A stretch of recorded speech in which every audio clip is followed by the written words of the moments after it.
Hey, welcome to Amazing Marketing, where we talk about all things marketing and everything that relates to it in the world. And happy to be joined by my co-host, Chris Gray. Chris, how are you? Dmitri, what up, man? I am like we were kind of talking about prior to this starting the podcast. I am in the middle of it, man. I do jujitsu, right? And for those who do it, you'll understand. Like you could have somebody who it could be a guy or a girl. They could weigh 150 pounds, and once they position themselves right, like on you, you could feel like you're being crushed by an elephant. Like you get the whole claustrophobic feeling. It feels like your chest is about to collapse. You can't breathe. When you feel that type of pressure initially, you're going to tap out because it's something that you've never felt before. But as time goes on, you get used to that pressure. And in some cases, you like it. It becomes your happy place in a very weird way. And I feel like that in business right now, where I have this elephant on me. Like I've never felt so much business pressure in my entire life, and at first, I'm like, oh, I could panic a little bit, but then I'm actually kind of liking it. But at the same time, I have an elephant crushing me. It's a very S- weird So dynamic. you like having an elephant crushing you. pretty much, I like pressure, which makes us kind of weird, right? But that's where I'm at. I'm in the middle of it, brother. Wow. Well, okay. At least you have that jujitsu experience to go off of. But Yes. how does it feel to have an elephant crushing you? Curious. It's good, right? It doesn't feel good, but like in jiu-jitsu, hey, I if I'm comfortable with this type of pressure, that means this has happened so many times that I put so many reps in that I'm cool with this. I just need to wait for my time to escape from this and make a offensive move. And that's where I'm at with business. I'm like, you know what? This is just a sign that business is growing, that I'm in a place that I've never been before. And then once I get out of this pressure, I'm going to make an offensive move, and I'm going to kick somebody in the balls when I get out of this. So that's kind of where I feel right now. It kind of makes me think of all the different cliches about pressure makes diamonds, no Yes. money, more problems, all the cliches. So it sounds like it's good pressure. So that's good. Yeah. What about you, brother? How you holding up? I'm good. I had actually a stomach bug over the last couple days that wasn't fun, gotta say. Never like having that. It kind of ran through the whole family. Fortunately, not all at once, one at a time. That's how we like to do it. One at a Quite time. literally ran through the entire family. Um, yeah, but good now. It's Friday. Excited to talk about this. And we have our first segment that we want to do called From the Arena, which is a reference to a quote that both of us like a lot, the man from the arena, man in the arena. I think a lot of people know about this quote. Who was it?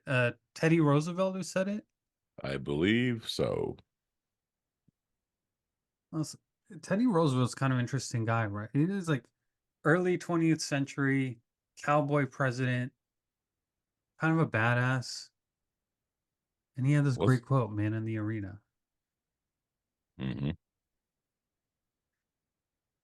Anyway, the segment is about our experiences being in the arena of like what you're talking about, being under pressure, making good and bad decisions,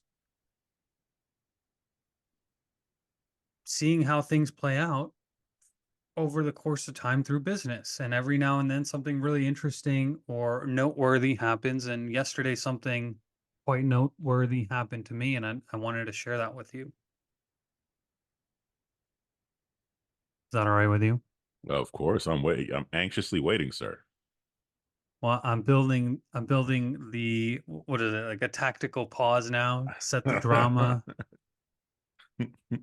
Okay, so I run a marketing agency called Big Life Marketing.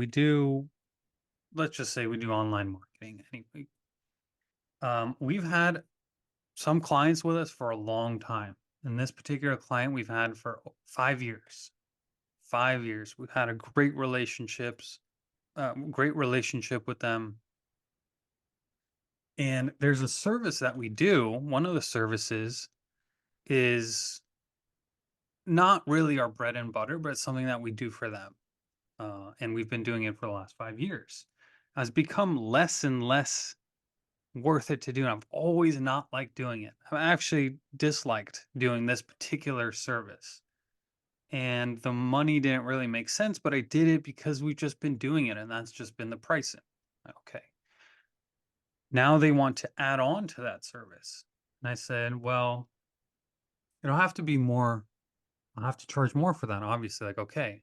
I took a week and I drafted an email with all the reasons why the price needs to go to this. And I thought it was a really well worded email and sent it off.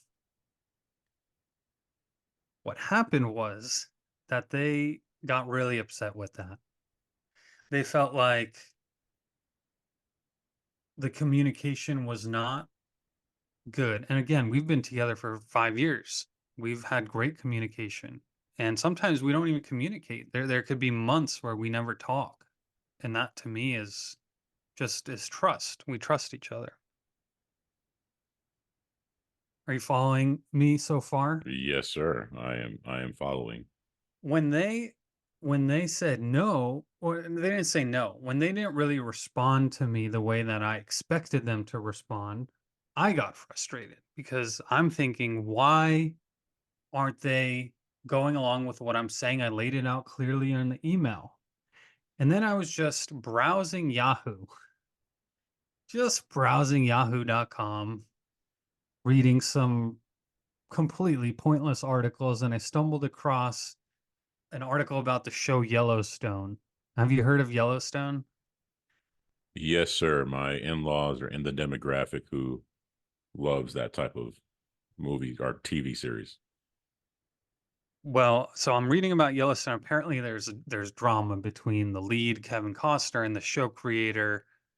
I don't remember what his name is, but they've had a well, at least how the way the media portrays it, that they have issues, and for Hmm. that reason, the show is either on or off or whatever it is. I don't know. I didn't really even read it. I was just wasting time to regroup my head in that moment. Yeah. But I did read one particular quote that I thought really applied to me. And it was the show leader in answering a question is like, you can't work with the lead of the show, the Kevin Costner. You can't work with, and he said, we've never had a conflict that we couldn't resolve over the phone.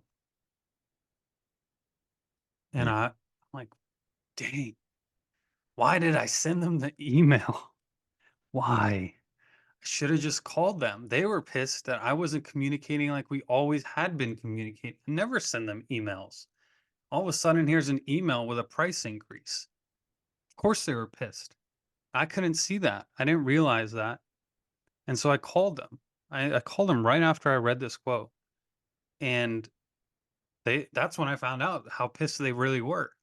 And fortunately, we were able to work it out. And it, it's actually the way it worked out um, is better than what I proposed in the email. Because now we don't have to do that service anymore. But most importantly is that we were able to communicate it the way that we normally communicate, which was over the phone, voice, personal. And the lesson I learned is don't change up the communication method that works with somebody, anybody, whether it's a client, a person, your wife, family member.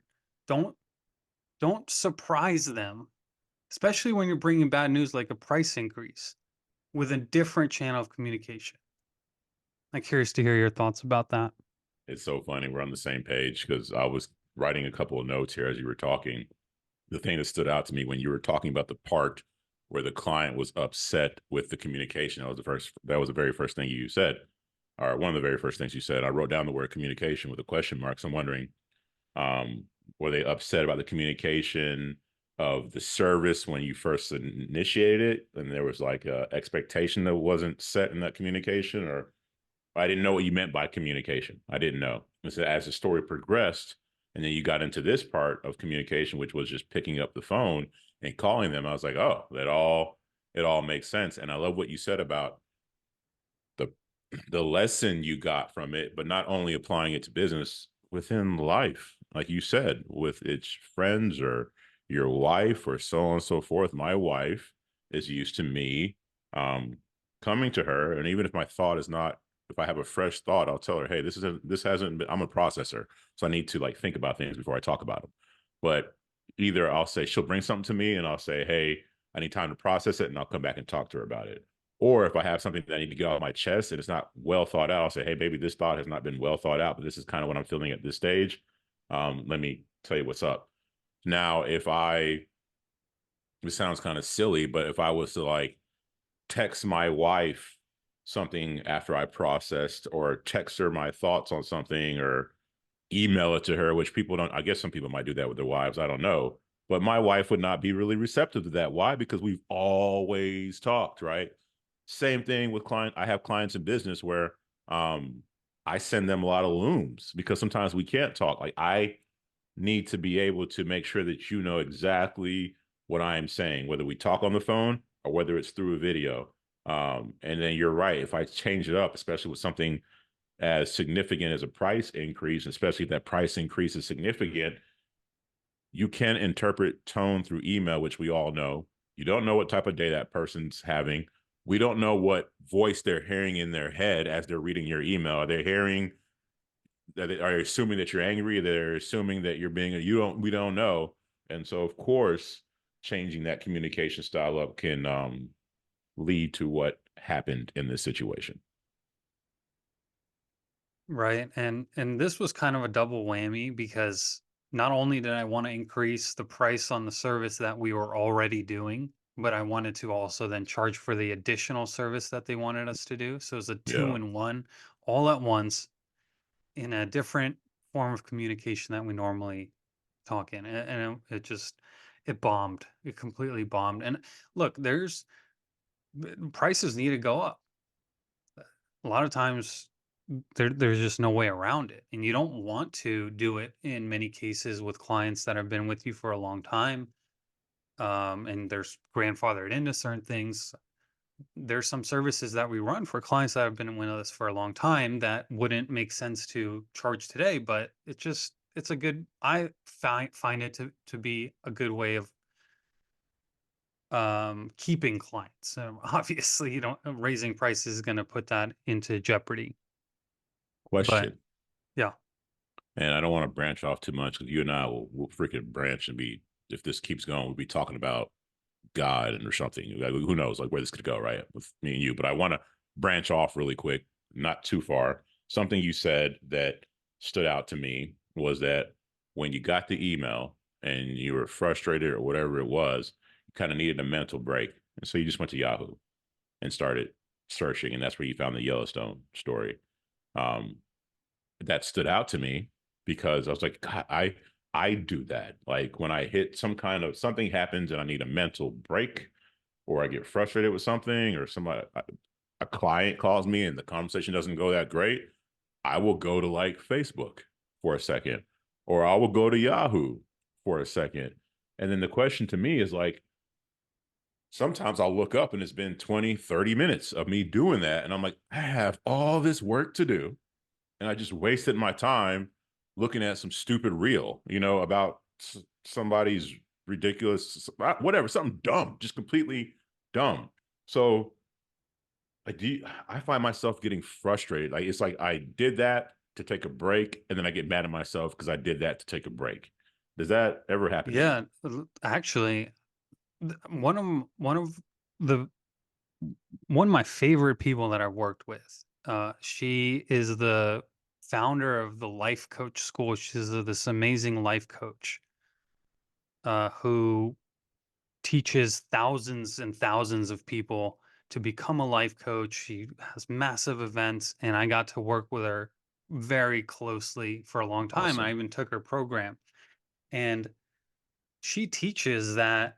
Uh, we're we're doing those things to avoid the painful feelings, the anxiety or the something bad happened in business and we just don't want to think about it in that moment.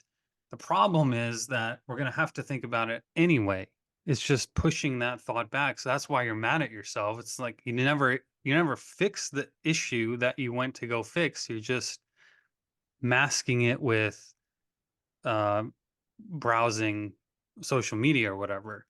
And what she teaches is that you have to embrace the negative feelings to then not only to process them, but to then experience the positive feelings on the other side of it. She kind of says it's 50-50. Now, I don't know necessarily agree that it has to be 50-50. I think that's more of a metaphor that you have to give space for the negative feelings to exist to then experience the positive feelings too.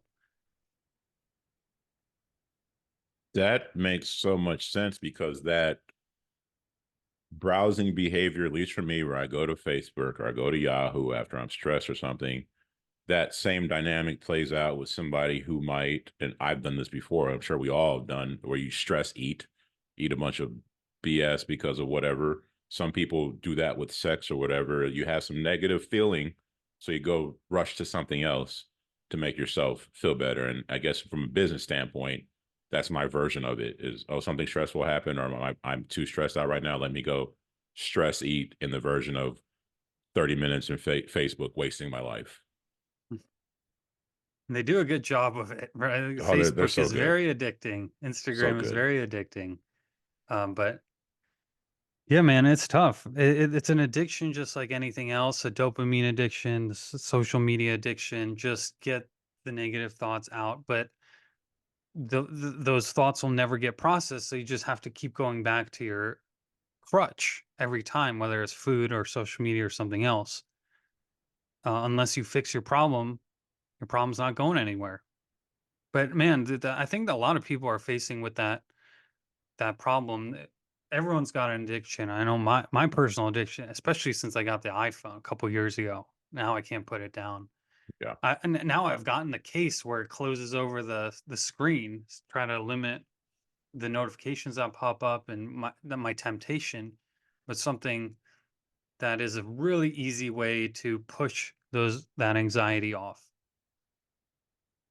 I know that we're going to get into the subject here, but I do want to expand again. See, we're branching. We just keep branching, right? But with that said about the addictions, yeah, the phone with me, I have to put it in another room, and I also noticed that work is my addiction, and the insidious thing about it is that it's acceptable. I can always make a really good excuse as to why I need to go in this office and do something, you know? And so like or I could be sitting with my family and I'm there physically, but mentally I'm not. I'm thinking about whatever. And so I have these, I don't know, these addictions, phone not being so acceptable, but everybody's doing it, but then work, acceptable addiction, which is not good. Yes, but better than some alternatives. I think everyone has to pick their addictions. We're all I think we're all wired to be addicted. I think it's part of our survival mechanism is to um kind of keep repeating certain patterns that keep us alive or keep our brains happy. That's just a survival instinct. So, but if you're going to be addicted to something, you might as well be addicted to work Yeah. instead of drugs or something or TV. 1000%. I just sometimes wish I could do a better job of being present. You know, like you talked about last episode where, you know, your daughter does something and yeah, the youngest one, little baby, starts laughing and rolling or whatever, belly laughing, and that's a moment that you want to be in and just soak it all up, you know. And I think sometimes I miss those moments because I'm elsewhere mentally. But yes, yes, and yes, like I'm gonna be all in. That's I have an addictive personality. Period. So if I'm gonna, you know, I bet I'd rather be in this office than be in a bar. Yeah, look, but also to have the success in a certain field, if it's a business endeavor, then you have to have your mind in it all the time. It's so hard to flip on and off. That all of a sudden Mm-hmm. you're on, and then all of a sudden you can't do it. That's why people get so frustrated when there's an interruption when you're in your flow state. That's the flow state. I think we were in a mastermind together. I don't remember exactly which one. And I may just be making this up, but it feels like we were in there together where somebody was talking about flow state. And I mean, people who are in business, entrepreneurs, running companies, I think all, and even artists and writers, we all have flow states. And I was also listening to this interview with Sam Altman from OpenAI, ChatGPT guy, and basically the question was, how many hours in a day can you get your best work in? Are you mentally fully there? And the answer was between 2 hours or 2 and 3 hours or 4 hours. And these are some of the top people in the world mentally. Obviously, this guy created this huge program, and he's still saying that it's just 2 hours in the day that 80% of the work gets done. And the thought was, why not just do those 2 hours and not worry about everything else? Oh, I don't Or know. would you Wouldn't would you agree with that? The I? two that you only get a couple productive hours in a day, super productive. I agree that you only get a couple of super productive hours in a day. I will agree with that. I also think the rest of the hours are important too, because you know those not so productive hours, as far as like deep work, there's still a bunch of other shit that needs to get done. Admin shit, reports, you name it. There's a bunch of like stuff. There's just stuff that has to get done. If you did deep work, yeah, you're focused on the 20% that makes up the 80, but the other remaining not so important 20% needs to get done.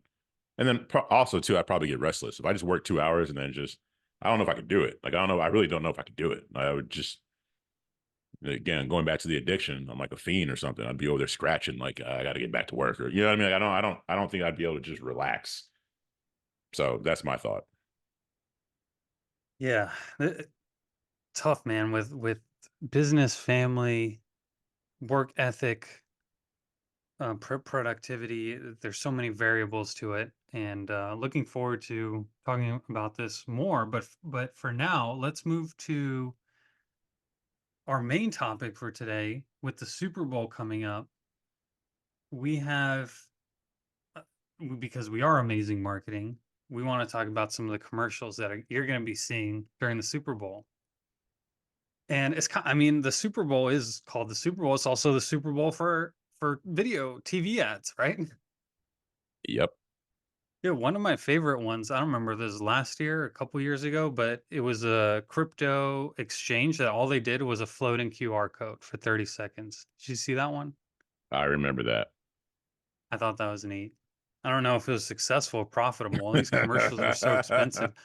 I don't know. Okay, but here's the one that caught my eye, and I saw this somewhere, whether it was a YouTube or something, but I'm positive you're going to see something similar to this during the Super Bowl. And it's related to sports. And I want to play it for everybody. And I'll even share the video for those watching on video. You want to make every game interesting? Step one, open the BetMGM Sportsbook. Step two, put some skin in the game. And step three, showtime. TDs, back with Ks, RBIs, and the TKOs pay BIG. The overs, the unders, the underdogs, and the upsets. Ooh, yeah, that hits different. When they go all the way, you're all in. The buzzer beaters, the walk-off blast, and every Hail Mary pass is one tap away from you doing your victory dance. Now you're in the ring with the king of sportsbooks. You know what to do.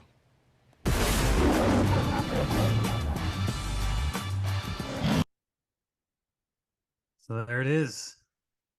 What are your first impressions on that ad? One of my first thoughts were we were just talking about addiction, right? So now you go to a betting, which kind of leads into what we're talking about. My thoughts about that ad. I have several. So I'll start with the main one. Is you see it, a lot of these types of ads here lately. I think DraftKings has Kevin Hart. Um, Caesars has that one comedian. I forget his name. He's actually, Caesar. They dress him up as Caesar, and he's in the commercials with the Mannings. And I think there's another one that I'm forgetting.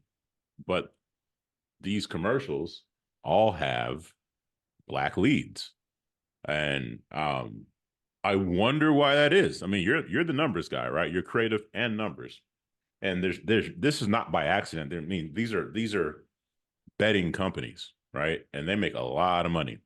And they're not going to be running a marketing campaign just like, oh, I think if we just did this or that, it might work. There's been a lot of research behind what they're doing. And so, what is it about the black leads in these commercials? That's one of my thoughts, but there's also several. But I don't know. What are your thoughts on what I just said before I keep going?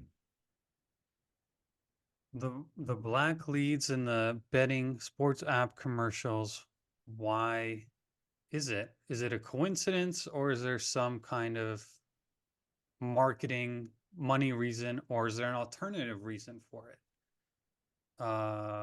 From a numbers perspective, obviously if the company is, if their primary goal is to make more money, then they're going to put in whoever's going to generate the most revenue for their business. I don't know if that's the case with these actors. I don't know if them being black is going to generate more revenue, or are they going after the black audience? Or are they just very compelling leads? I don't know. I have no clue. They're doing it for a reason. I think either they're just copying each other. That could be one thing, right? We've seen that in marketing where you see this style of landing page for an industry, and then everybody starts copying that style of landing page, even if it works or not. So that could be the case here. But I'd like to think that these guys are a little more sophisticated than that, and there might be some kind of data behind it. But then to your point, it's not like when I go to Caesars in Las Vegas and I go to the betting place, I'm not seeing a whole room of black dudes sitting around watching all the million screens they have up with all the games and stuff. So it's not like just black people bet. And I didn't mean to go super far down this rabbit hole. I'm just saying that I wonder why that is, because that's one of the things that came to my mind when I started looking at these types of commercials. Yeah, and there was actually a 60 Minutes on this last week, and that kind of inspired this segment along with the Super Bowl coming up. That's probably why they did it on 60 Minutes this past week. Right. The guys that were featured in that one were from New England, the Massachusetts, New Jersey, New York type guys, white. And that seems like the typical better, if I had to guess. Yeah, But me too. I just have no idea. Maybe because when you're depending on the sport, like a lot of these sports that you bet on, have a bunch of black people outside of baseball and hockey, or like the more popular sports consist of a lot of black folks. And so maybe showing the black people that I don't know, I'm probably going way deeper into this than I should, but I don't know. But Yeah. what was it about this commercial, or not the commercial, maybe the commercial and the 2020 thing that made you want to bring this up? Well, first of all, I used to be a bookie myself, so this kind of speaks to my heart.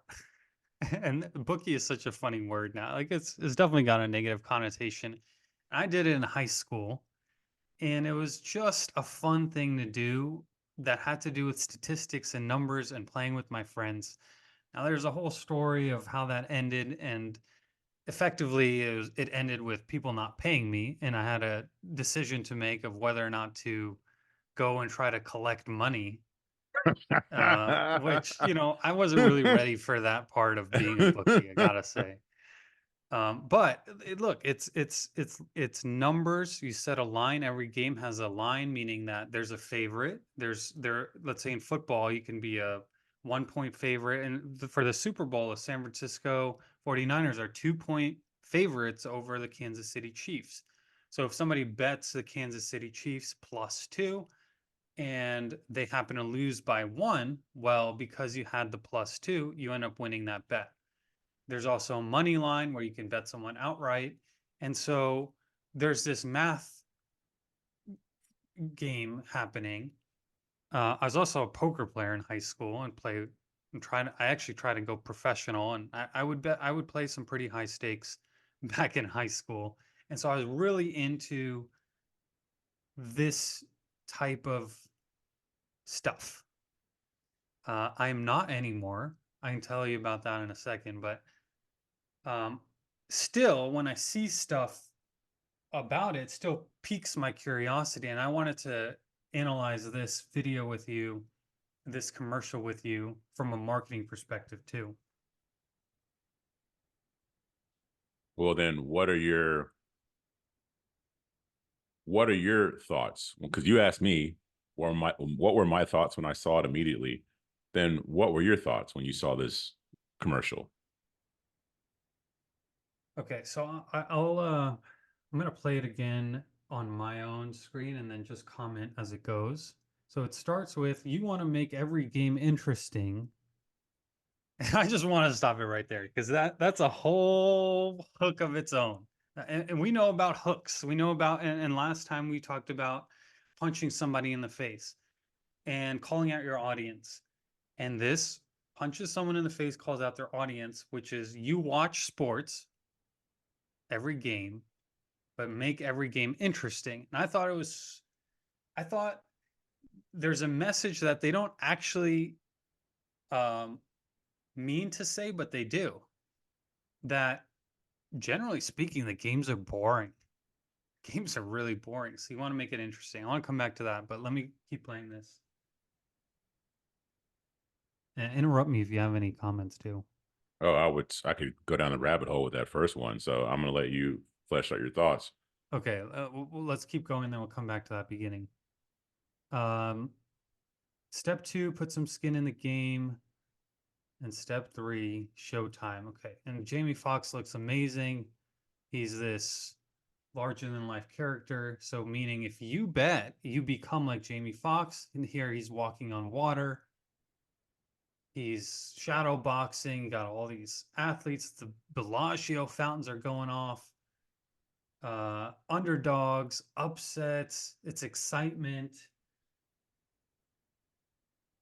And here's the Abbott's Bet MGM. Okay. So that's the commercial. Let's come back to the beginning. What were your thoughts about every game is actually boring when you think about it?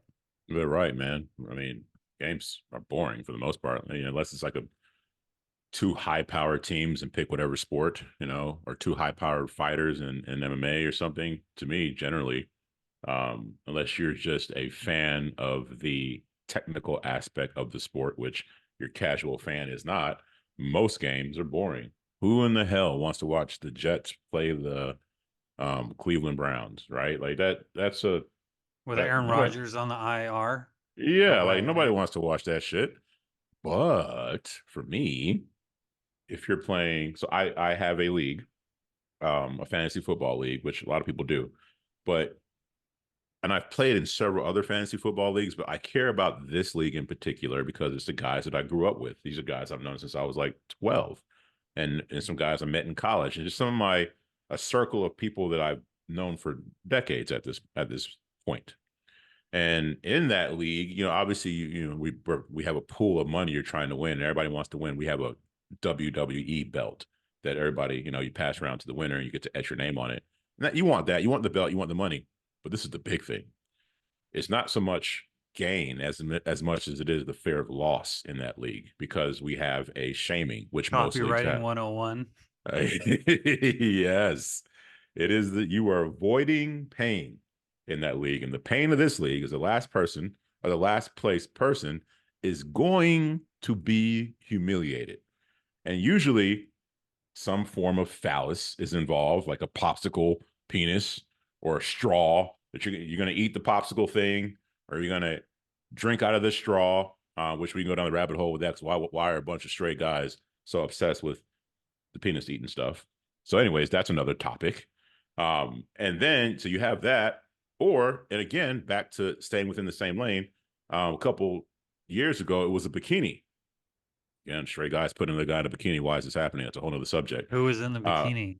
I 2 years ago had to wear the bikini, which is disgusting, bro. Because now you got to shave up, and the bikini's not designed to fit all our parts, so you got So to make this will that be the fit. thumbnail for this episode, right? Oh gosh, man, people would be disgusted, and then the guys are making fun of you because like We'll put it behind other a paywall. It's all good.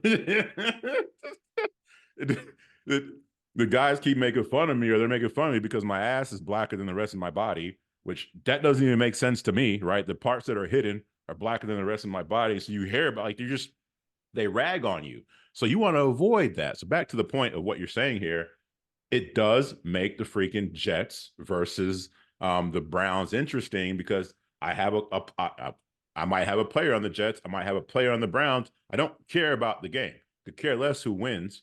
I care if this wide receiver gets X amount of points or if this running back scores a touchdown. So in my opinion, they know that. They know that betting on whether it's fantasy football or just a regular betting lines, it changes the game entirely. It used to be that you could only bet on sports in Las Vegas, Nevada. Now you can practically go to any casino in any state of this country or use your mobile app, as we saw with MGM Bet or whatever sports book you want to use, and place legal bets. You used to have to do that offshore, some company in Aruba that who knows what's going to happen with your money. But now it's everywhere. And it used to be that the leagues were very against sports betting. They didn't even want to talk about fantasy, much less actual sports betting. Pete Rose, by the way, from baseball, who the most hits of all time, who bet on some games, still not in the Hall of Fame. So this was a big, big deal up until the last couple years. Why? And is it all money? It's just all money. I don't know. You brought up Pete Rose. How about Jordan? If anybody watched The Last Dance, or was it in The Last Dance? It might have been The Last Dance where they were talking about how he retired or he had to take that break. Jordan retired early. Part of that they were saying was that because he got caught betting, and I think, and I could be wrong, there was suspicion that he was actually betting on basketball games as well. Which this does happen. The mob has confirmed that. Like they have referees, they have players. Like these people were betting back then. I'm sure it's happening today. But anyways, another subject.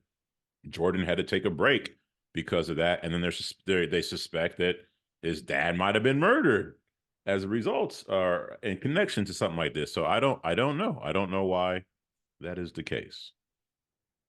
Yeah, I mean, it would be awesome for us to find out what exactly happened. We probably won't find out No. if ever, but certainly not now. It was David Stern who was the commissioner at the time, and he's passed away since then.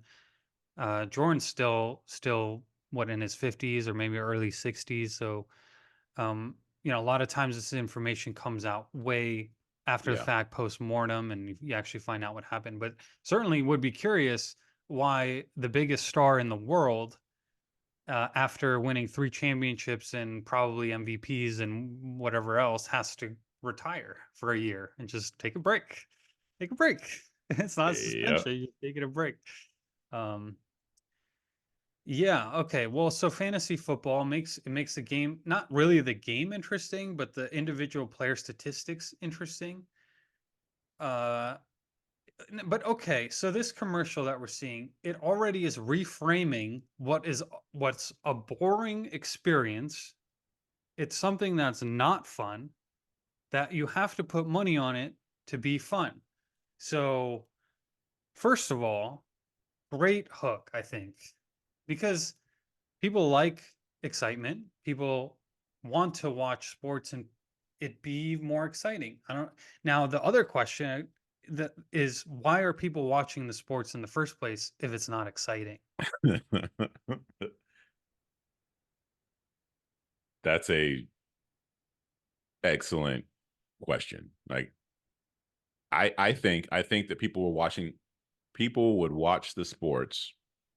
They would watch the games that were relevant to them, meaning it's your hometown team, or you somehow know somebody that's in that game, or it's a college you went to. I think that the more localized sports games would probably be more popular, but the national sports games wouldn't, because you don't have skin in the game. And betting is a way for you to have skin in the game. But I'm interested in hearing more of your thoughts on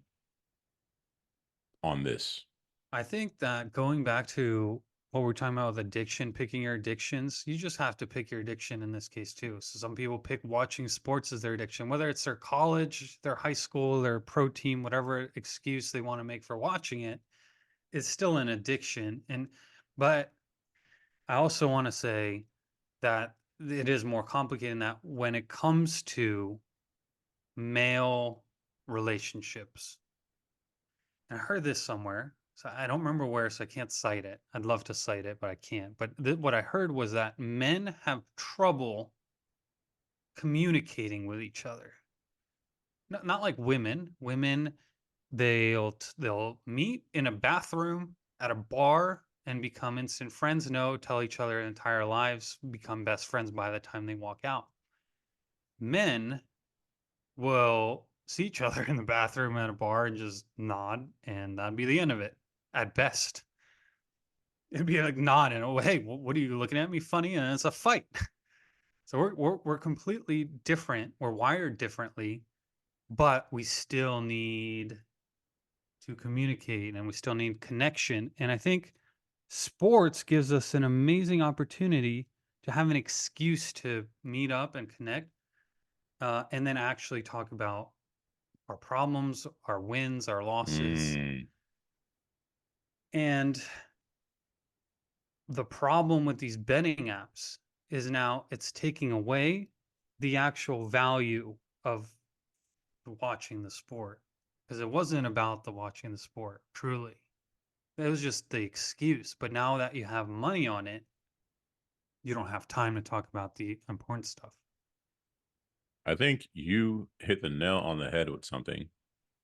And I never thought about that with you're right. Men, we have a problem with communicating with other men that we don't know. Just, you know, if there's no context, no reason for us to talk, then we probably won't talk or acknowledge each other.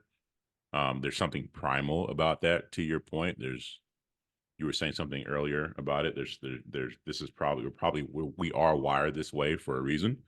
And I don't want to sorry to talk about jiu-jitsu again, but I have to in this scenario, because you talked about sports gives us a way to communicate. What I love about jiu-jitsu is, say I didn't know you, Dmitri, and you don't know me. And this kind of goes back to the primal thing. We don't know each other. You come to the gym. What is the first thing that we try to do is kick each other's ass. Like that's our high. We go and we kick each other's ass. And then once that's done, I don't know you don't know me, but there's a bond there now. We're talking about what just happened, how you could have did this better, or how I could have done that better. Like it immediately breaks down the walls. And not only does it immediately break down the walls that we just try to kick each other's ass, we know where you stand in the ranking in that gym after that fight. And we know it's a very clear-cut ranking, and the instructor probably can kill everybody in there. So this is your alpha, right? And then everybody kind of works themselves out, through fighting people. You kind of know, so you know exactly where you stand in the ranking. And the communication is just like, I don't know. It's not like me meeting somebody in a bar and having a conversation. It's very different from me meeting somebody in the gym, fighting them, and then having a conversation. Well, because you had a primal experience together.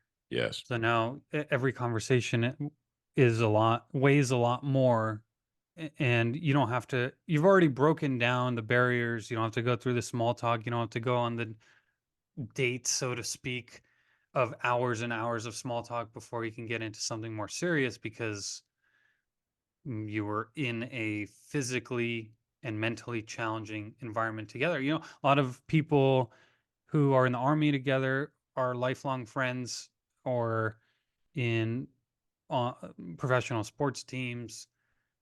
Not that those are necessarily equally as challenging.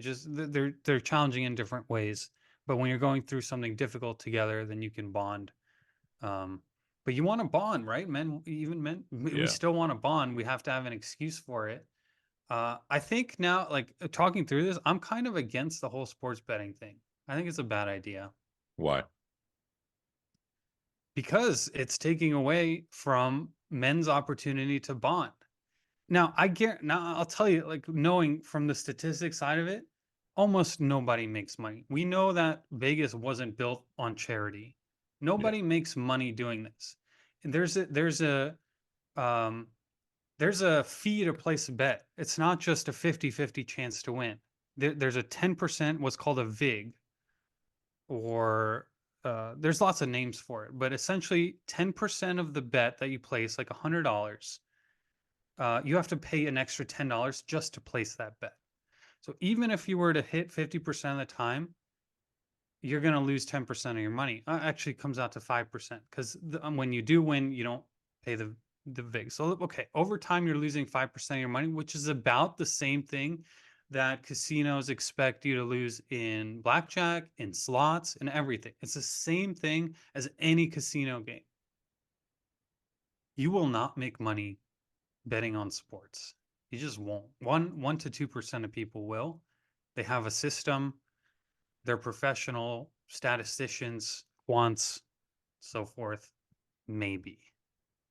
So you won't make money. You will become addicted to watching something that is otherwise not interesting, and you don't get to bond with your friends because you're too focused on the money that you have on the game. Yes, that is true. And I think that the opposite is true as well. You watched the what was it, 2020? And it was three guys. These guys were friends, right? I assume they were friends, that they were at The the 60 minutes. the 60 minutes. Thank you. The 60 minutes. And they were interviewing three guys who were friends. These three guys show up to the bar, I assume, and they watch the games together that they've all betted on. You go to Caesars in Vegas, you'll see guys who know each other sitting there in these chairs watching all these games that they betted on. They still are bonding over the games. It's just that they have more skin in the game, and there's more games that are interesting now. And I've seen that even with my friends. We went to Vegas a little less than a year ago with some of my guys who've never been. It was summer league basketball. Summer league basketball, man. Who gives a shit about that? But man, we were into it. We were into it. Why? Because I'm betting against my friend's team, San Antonio Spurs, his summer league team. I wanted them to lose really bad. So now that summer league game becomes even that more interesting to me. So I think that the betting, and here's one more thing, then I'll try to land this plane. I think the betting can enhance the bonding. And I also think that, like, here's an example. I was talking to somebody out in Vegas. She's like right below the sheriff in Vegas. And she was telling me that pimps are more of a problem than ever. And Dmitri, I couldn't wrap my brain around it. It broke my brain. I'm like, what the hell are you talking about? There's webcams and OnlyFans. Like, why do you need to go on the street? Why do you need to, like, it's the game. Like, you could make all your money from home if you want to. Like, why do you need a pimp?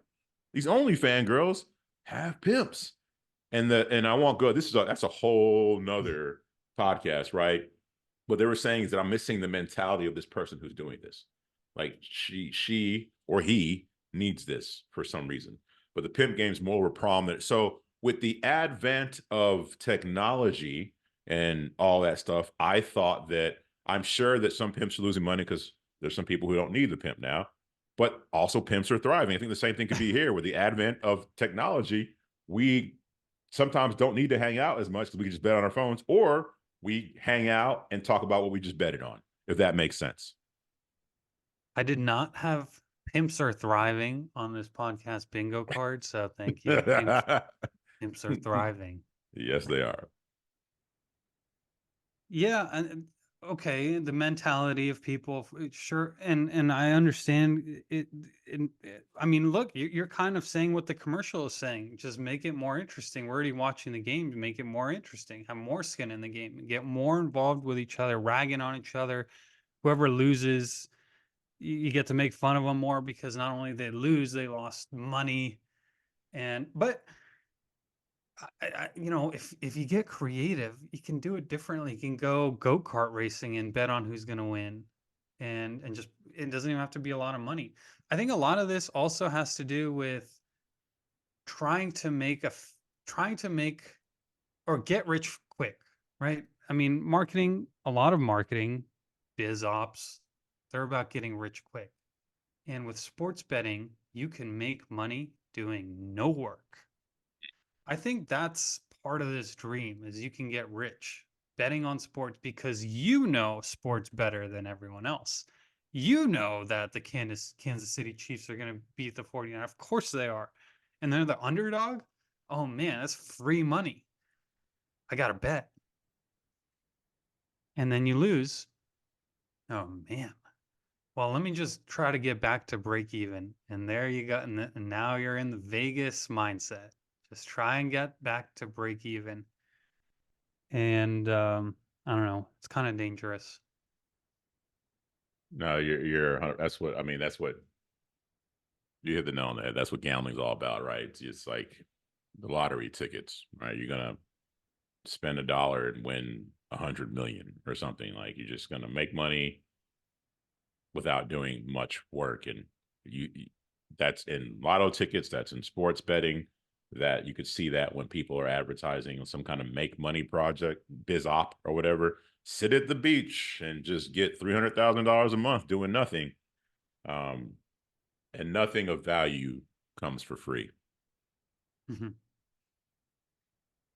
Yeah. Well, I thought this was a really good ad. I think it's going to get people to download and bet, and I'm sure it's going to air on the Super Bowl. I wonder how many different sports books will air. Maybe it's something that will count. I love watching all the commercials during the Super Bowl, so I'd actually rather get up. You know what? I mean, I've got the YouTube TV, so I can pause. But if the commercial's on, I'm not letting it play. I'm pausing it every time. Yes. So I'm excited to see, and maybe we can talk about what we saw and if they did it nicely, or maybe there's some other ads that come up, and we'll talk about those. I think this was a good topic, brother. Yeah, nice. I guess we should wrap it up then. Yeah, I think that's good. I think that's a good place to stop, and we'll see what happens. It's funny. I was just, I know we're about to wrap up here, but I was talking to my daughter about how the Super Bowl, one of the most interesting things about the Super Bowl are the commercials, and that's probably what she's going to want to watch more than anything else. And so I'm sure we're going to see a couple things that we'll talk about next week. Looking forward to it. All right. Amazing marketing. Go check out the Super Bowl. Watch the ads. Peace. See you next time.